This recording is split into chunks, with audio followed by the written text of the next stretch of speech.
안녕하세요. 콩나물맘 여러분, 콩나물쌤 전병규입니다. 세상에 절대적으로 올바른 한 가지 방법은 없습니다.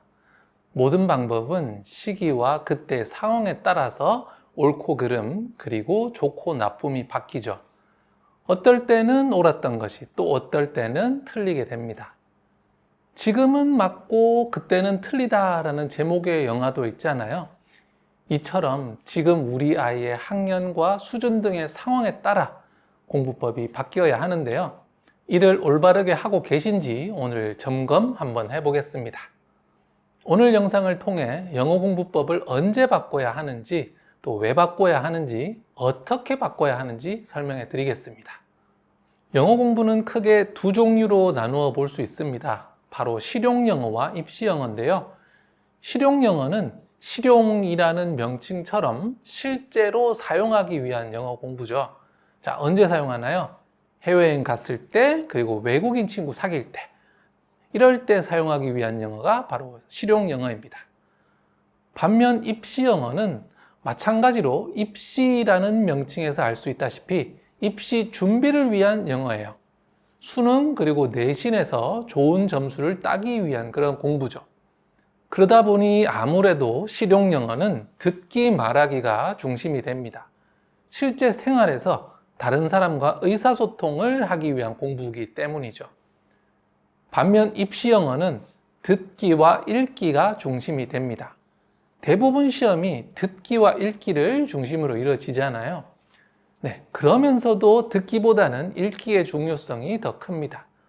수능에서 점수 비중으로 보면 듣기는 37점, 읽기는 63점으로 약 1.7배 정도 비중이 높은 편입니다. 게다가 실제 점수 차이도 읽기에서 많이 나죠. 하지만 입시 영어가 듣기와 읽기가 전부는 아닙니다. 물론 내신 지필평가와 수능이 듣기와 읽기만으로 구성된 것은 사실이지만 수행평가가 있기 때문입니다. 수행평가에서는 오히려 말하기와 쓰기의 비중이 높습니다. 듣기와 읽기는 지필평가로 확인할 수 있기 때문에 수행평가에서는 말하기와 쓰기를 조금 더 확인하는 거죠. 거의 대부분의 영어 공부는 실용영어로 시작이 됩니다. 이르게는 초등 취학 전부터 영어 교육을 하는데 보통은 초등 입학 전후에 영어 교육이 시작되죠. 근데 이렇게 어린아이들에게 입시 영어를 할 수 없으니까 말입니다. 게다가 학교에서 하는 초등 영어 교육 역시 완전히 실용 영어의 방향입니다. 초등 영어 교육의 목표가 뭐냐? 바로 의사소통 능력 향상이거든요. 시험을 위해서 공부하는 게 아니라는 말이죠. 게다가 우리 한국인들에게는 실용 영어에 대한 갈망이랄까요? 그런 게 있습니다. 외국인 만나면 영어 한두 마디 유창하게 하는 게 다들 소원 아닌 소원이잖아요. 길 물어보는 외국인 만났을 때 당황하지 않고 자연스럽고 편안한 영어로 Go straight and turn right at the corner 이런 식으로 설명할 수 있다면 옆에서도 오 하면서 부러워하고 말이죠. 그래서 이런 개인적인 욕망이 겹쳐서 우리 아이가 유창하게 영어로 말하는 것을 듣고 싶어 하는 것이 보통 부모님의 희망사항입니다. 그래서 다들 당연하게도 실용 영어로 영어 공부를 시작을 하는데 이제 이런 방향에서 조금씩 변화를 만들어 가야 하는 때가 옵니다. 입시 영어로의 전환이 필요하구나 느끼게 되는 건데요. 능숙한 영어 말하기에 대한 갈망만큼이나 좋은 대학의 입학이라는 갈망이 있잖아요. 게다가 전자보다는 후자, 좋은 대학에 대한 입학에 대한 갈망이 더 크죠. 그래서 조금씩 시험을 위한 영어 공부 시작해야 되는구나 하고 알게 됩니다. 이런 필요성을 스스로 느끼시지 못했다라고 한다면 그 필요성을 이번 영상을 통해 이해하셔야 하는데요. 왜 그러냐? 실용 영어를 잘하는 것이 입시 영어를 잘하는데 매우 중요한 영향을 끼치는 것은 사실입니다. 영어 듣기, 말하기를 잘하는 아이가 영어 듣기, 읽기 잘하는 것도 당연하죠. 실용 영어가 입시 영어에 긍정적인 영향을 주는 것은 사실이나 실용 영어만 해도 충분한 것은 아니기 때문입니다. 왜 그럴까요? 실용 영어와 입시 영어에서 추구하는 것이 다르기 때문입니다.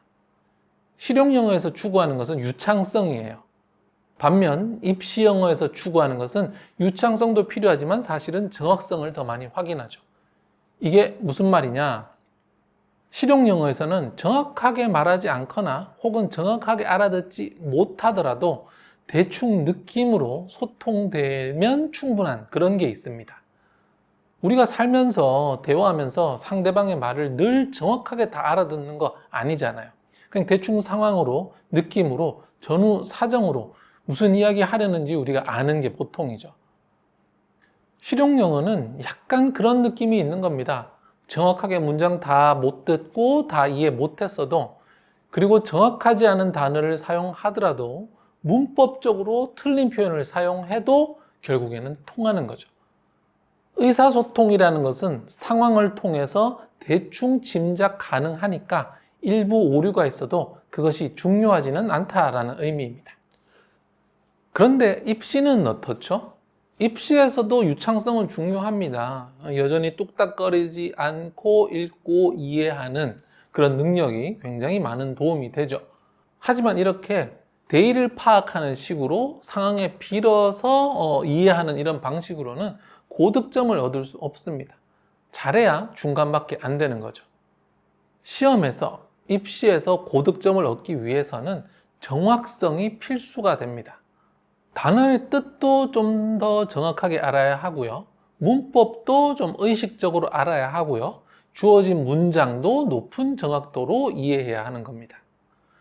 그런데 실용 영어만 하는 아이, 입시 영어로 전환하지 않은 아이들, 아무래도 이런 점에서 부족한 면이 있을 수밖에 없습니다. 알아듣고 말하는 데는 유창해요. 실제로 미국에 가서도 살 수 있을 수준이죠. 그런데 시험을 보면 점수가 안 나옵니다. 왜요? 네, 우리나라 시험은 꼬거든요. 현실에서 사용하기에 충분한 수준대로 평가하면 고득점 만점자 아이들이 너무너무 많아요. 교육열이 높아서. 그런데 시험이라는 것은 결국 변별을 해야 하잖아요. 누가 잘하고 누가 못하는지. 그래서 꼬는 겁니다. 실제 현실에서 무리 없는 수준보다 조금 더 꼬아서 이걸 정확하게 아는지 정확하지 않게 아는지 그걸 확인하는 거죠. 그래서 입시 영어를 해야 합니다. 그러면 입시 영어는 언제 시작해야 할까? 입시 영어의 적기는 대략 초등 5, 6학년을 생각하시면 됩니다. 물론 영어 실력이 많이 부족한 아이다, 취학 전에 영어 안 했고 초등 3학년 입학 후에 영어 공부라는 걸 처음 시작했다, 이런 아이들은 중학교 가서 중2, 중간 기말고사 준비하면서 처음 시작해도 됩니다. 반대로 아이가 영어를 잘한다, AR 3점대, 4점대다, 중학교 교과서를 혼자서 읽고 이해할 수준이다 라고 한다면 3, 4학년이라도 입시 영어를 시작해 볼 수 있죠. 학년을 기준으로 설명하면 아무래도 너무 격차가 크잖아요. AR 지수로 설명드릴게요. 가장 빨리 입시 영어를 시작할 수 있는 시기는 대략적으로 AR 2점대라고 보시면 되겠습니다. AR 1점대 책은 대부분 혼자 읽고 이해할 수 있다, 정확하게는 아니어도 전반적으로 너무 힘들이지 않고 읽을 수 있다라고 생각하는 AR 2점대라고 본다면 이제 입시 영어를 시작하는 거죠. 그러면 실용 영어에서 입시 영어로 전환을 한다는 것은 실제로 무엇을 어떻게 한다는 의미일까요? 크게 세 가지입니다. 첫 번째는 바로 정확한 독해입니다. 지금까지는 영어 독서를 하고 있었죠. 그런데 지금부터는 조금 더 정확한 독해가 되어야 합니다. 독서에서 독해로의 전환에서 핵심은 정확성의 향상입니다. 영어 독서는 이해가 안 되더라도 그냥 읽으면서 넘어가고요. 줄거리를 파악하는 읽기라고 한다면 정확한 독해란 대략적으로 이해하는 것을 넘어서 정확하게 이해할 수 있도록 공부해야 한다는 말입니다. 학년이 올라가고 지문의 난이도가 올라감에 따라 문장이 점차 길고 복잡해지죠. 이렇게 길고 복잡해진 문장에서 세부적인 요소를 놓치지 않고 빠트림 없이 이해할 수 있어야 하는 겁니다. 그를 위해서는 직독직해가 되어야 하는데요. 직독직해란 긴 문장을 이렇게 슬래시로 조각 내면서 그 부분을 해석하고 이를 통해서 문장 전체를 독해하는 방법인데요. 영어를 처음 접할 때, 학년이 어릴 때, 그리고 영어 독서를 할 때는 통문장으로 이해하던 것을 이제 문장을 잘게 쪼개서 이해하기 시작해야 하는 겁니다. 길고 복잡한 문장을 슬래시로 나누면서 부문을 분석하도록 하는 건데요. 슬래시로 나누는 감각과 이를 바탕으로 독해하는 힘까지 두 가지를 길러야 합니다. 입시형으로 넘어갈 때 해야 하는 것 두 번째는요, 바로 정확한 어휘입니다. 실용영어에서 어휘는 기본적으로 짐작과 추론을 중심으로 합니다. 그림책과 리더스북의 그림을 통해서요, 그리고 상황을 통해서 어휘의 뜻을 짐작하며 읽는 것이 핵심이죠. 정확성이 좀 부족해도 그렇게 유창하게 많이 읽는 것이 이 시기 영어 실력을 키우는데 가장 중요한 방법입니다. 반면 입시영어로 넘어가면 어휘 학습의 정확성을 높여야 합니다. 자, 방법은 다음과 같습니다. 우선 독해를 하며 모르는 단어를 정리합니다. 그 이전에는 추론하고 넘어갔다면 이제부터는 모르는 단어를 노트에 정리합니다. 사전을 찾아서 정확한 뜻을 확인하고요. 다시 문장을 독해해 봅니다.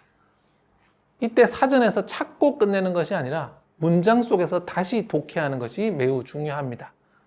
왜냐하면 단어에는 뜻이 한 개만 있는 게 아니거든요.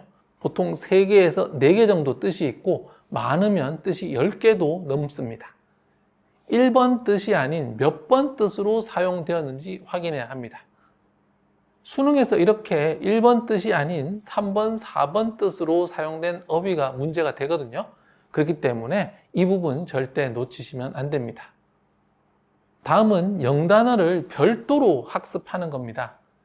예를 들어서 중학 필수 단어 같은 교재에 사서 공부하는 거죠. 매일 꾸준히 같은 양으로 하는 것이 중요하고요. 또 단어의 뜻만 공부하지 않고 반드시 예문을 함께 공부하는 것이 중요합니다. 어휘는 문장을 떠나면 안 되거든요. 늘 문장을 통해서 어휘를 학습하는 습관 들이기 바랍니다. 사실 AR 2점대, 3점대 아이들에게 중학 필수 단어는 조금 쉬울 수 있습니다. 하지만 정확한 뜻을 확인하고 이를 다양한 예문에서 학습하기 위해서 하는 겁니다. 그리고 중학 영단어도 기본이 있고 실력이 있고 또 수고도 있고 하니까요. 실력에 따라 차근차근 올려가면 되겠습니다. 자, 이제 입시영어의 포인트 세 번째, 바로 독해에 도움이 되는 문법입니다. 제가 앞에서 정확한 독해, 정확한 어휘라고 말씀드렸잖아요. 이번에는 정확한 문법이 아닌 독해에 도움이 되는 문법이라고 말씀드렸습니다. 잘못된 초등 영문법 공부는 정확하게 한다, 제대로 한다, 끝낸다, 이렇게 세 가지입니다. 초등 영문법은요, 독해에 도움이 되는 정도로 가볍게 하는 게 중요합니다. 리딩이 된 아이들은 문법을 본능적으로, 직관적으로, 그리고 경험적으로 어느 정도 알고 있습니다. 문법을 한 번도 배운 적이 없어도 영어 독서를 통해서 수많은 문장을 접했기 때문에 대략 어떤 식으로 영어 문장이 구성되는지 그 감각이 있는 거죠.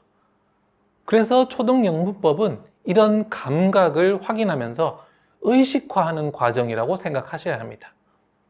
중등에서 나올 문법을 제대로 공부하는 것이 아니라 가볍게 살펴보고 훑어보면서 감을 잡아가는 과정인 거죠. 그렇기 때문에 리딩이 뒷받침되지 않는다 하면 영문법 하기 힘들고요. 영문법 공부를 중2까지 미뤄두셔야 합니다. 문법 공부는 절대 이해 없는 암기하시면 안 됩니다. 교재를 사용하셔도 좋지만 실제 문장을 통해서 이해하는 것이 정말 중요해요. 그를 위해서는 읽기, 쓰기와 연결하는 것이 좋습니다.